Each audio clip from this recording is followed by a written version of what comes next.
Darling এর কি অবস্থা? হ্যাঁ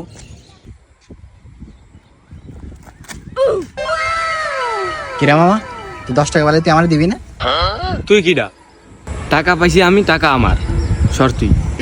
ঠিক আছে, আমারও মনে থাকলো, দিলি না তো ঠিক আছে।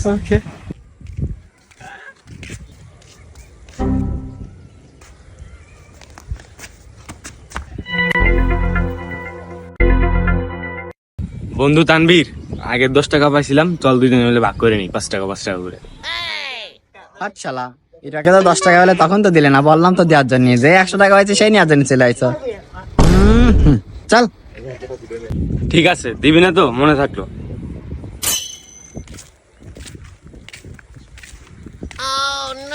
এ ভাই শোনো। হ্যাঁ বলো। ভাই ভাই, তোমার কি টাকা আছে? টাকা আছে ভাই তোমার? হ্যাঁ ভাই, হ্যাঁ তুমি কেমনে জানলে? এ ভাই, এই যে আপনার যে 10 টাকা আছে ভাই, এই 10 টাকা আমার কাছে, আর এই যে বাকি যে 100 টাকা আছে ভাই, ওটা আমার কাছে ভাই। ধন্যবাদ ভাই, আমার এই 10 টাকা হারাইছিল, 100 টাকা তো আমার না। It is